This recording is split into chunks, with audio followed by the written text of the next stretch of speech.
I'm drinking the Kool-Aid.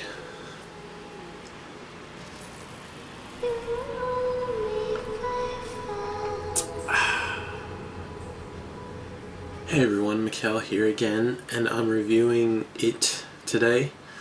I'm less so reviewing it as much as I am just going to talk about it in general.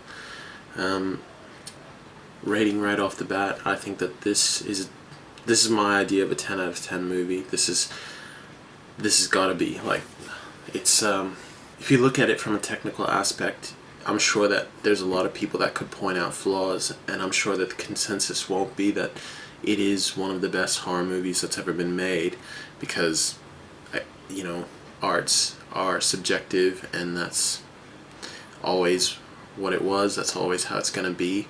But in my personal opinion, this is the idea of a perfect horror movie. It's got a great ensemble cast, it's got a great premise, it's got brilliant execution in the story, it's got great lighting, it's got, it's not the most memorable music, it's not like Jaws, and it's not like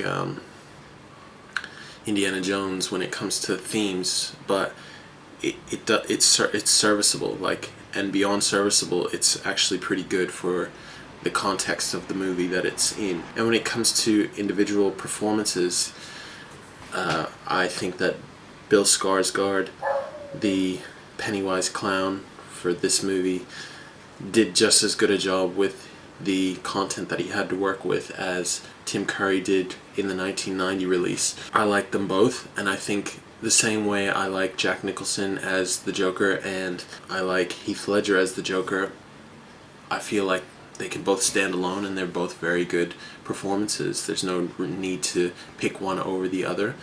I do think that the It of 1990 wasn't as good as this one, and that's not to take anything away from the value of that movie. I think it's a great movie. A miniseries really, but what I think that this movie does, or what this movie was afforded the opportunity to do, is basically tell a story with the glitz and glam that you need to make horror convincing.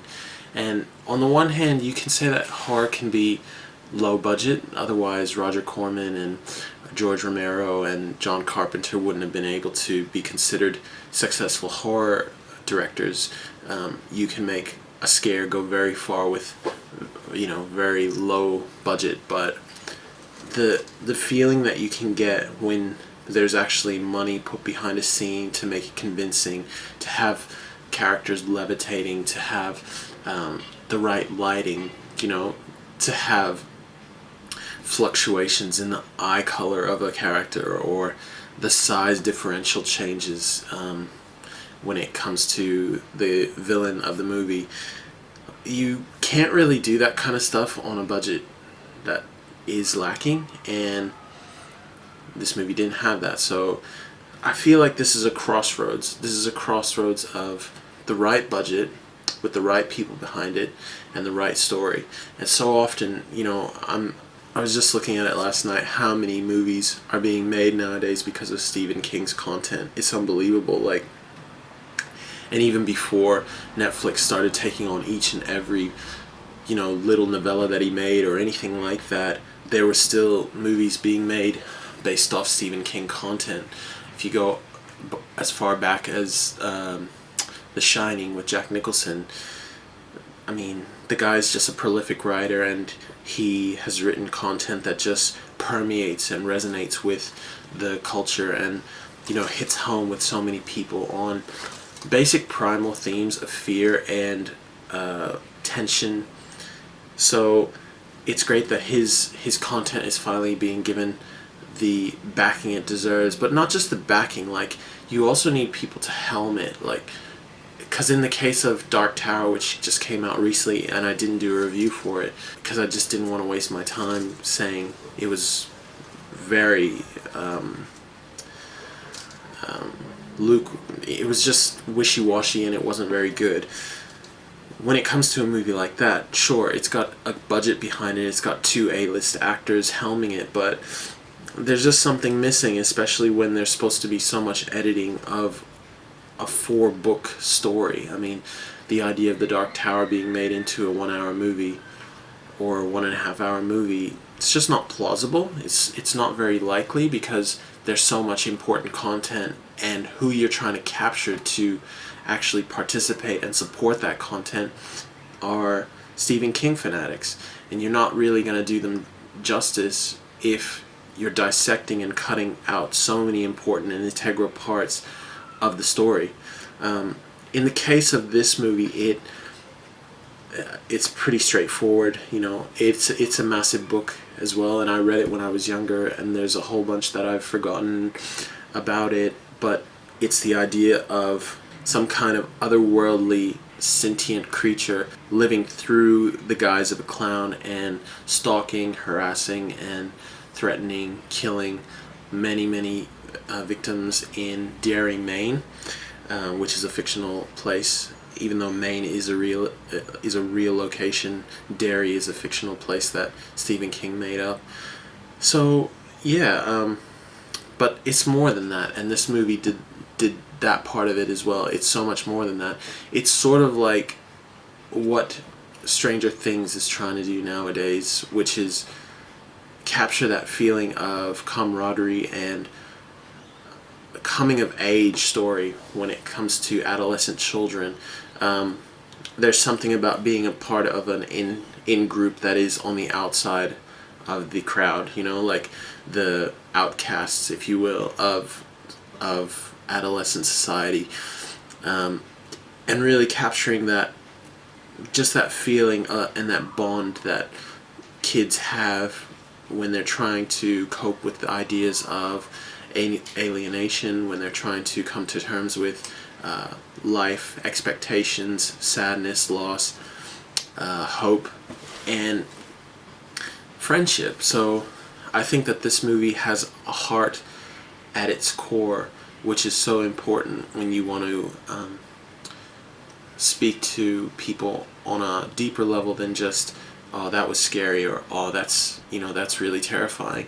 You need to have compelling characters, and you need to convince the audience that they need to support them, or they need to care about these characters. And I felt myself caring about every one of these characters. Like, I don't remember all their names in real life, these kids, because they are a new wave. They're a new generation of actors that are probably going to go on and be very successful in Hollywood, or probably going to end up the same way the whole new wave generation of my generation didn't necessarily do well. People like River Phoenix,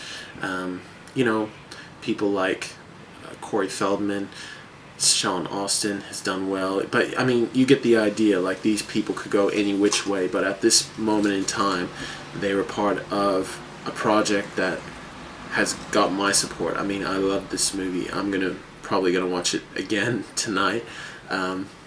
And yeah, and Bill Skarsgård, like, bravo to him. I think that his performance was amazing. I can't remember his name. Finn Wolfhard, who plays Richie Tozier, Bill Denbrough's character, and Georgie's character, and Beverly Marsh's character, Ben Hanscom's character. Loved it all. And yeah, I feel like people should watch this movie. I mean, it's already made its money back in terms of budget, which I'm really happy about, because this is the first part of a 2-part series. And I think that the way that they decided to make this film, it's just perfect. The way they've made this is very different from the one that came before, where there were flashbacks. Things were told in flashback, so you're in the modern day of a bunch of 40-something-year-olds, and they are coming to grips with the idea of returning to Derry, Maine to take on the It creature. And then you get flashbacks to their childhood, their run-ins with it, their fear and things. But then I think one of the reasons why that's not necessarily the most effective storytelling method when it comes to film anyway, and not the book, is that if you're watching a character talk about or relive a moment that they had in their childhood, then you know that the scenes that are happening in their childhood won't cause grievous bodily harm or a fatality, because they wouldn't have made it to adulthood if the story was being told and they died, you know. So so what they've done here is they divided those two periods of time and let you watch the first half, which is the adolescence running in with Pennywise the clown, and that brings so much tension because you don't actually, like, if you've never read the book and you've never watched the miniseries, which a lot of people haven't, like, it's 2017, the miniseries came out in 1990 and the book was written even more previous than that. There's going to be a lot of people that have never seen this movie or know anything about it. They don't know anything about it, so they're not coming in with preconceived ideas of where every single path that the story is going to go. So they don't know whether these kids make it to the end of the movie or not, and they don't really know what's going to happen in the second installment when they are adults, and that's exciting. Like, I think that was a really clever approach that Andy Muschietti and New Line Cinema took with the way that they made this movie. I heard that Cary Fukunaga, the guy who, I think he stayed on to produce it, he might have stayed on to produce it, but he was initially the first person that they were picking to be the director, and he wanted to make it way more graphic, way more sexually connotated, I guess. And yeah, I don't know if the movie really needed that. I mean, it would have been great, more graphic violence, the better for me, but I think that my threshold was serviced. I was pretty happy with the way the movie went, and I was happy with the way the movie ended. I liked the storylines, I liked where every character went, and I was on board with each and every one of them. I feel like, yes, there are going to be people out there that are going to say the movie really chopped out a whole bunch of content that they would have liked to have seen committed to celluloid, but at the end of the day, man, like, either you like the movie on its own and understand that a book can never really translate to film the way you're intending, because when you as a reader read a book, you are the one that is using your imagination to concoct your ideas of timing, of appearance, of feeling. Like, you're creating your own feelings. It's a very different medium, and film is so much more restricted in the way that people interpret it. It's either here or there. It's either black or white. It is what it is, and you can't really change it to fit your ideas, whereas books can do that much more. But yeah, I think that people should understand, if they're going to be harsh about it, people should understand that this movie is a standalone when it comes to the whole lexicon of Stephen King content, and I felt like it was perfect. I think it was a 10 out of 10.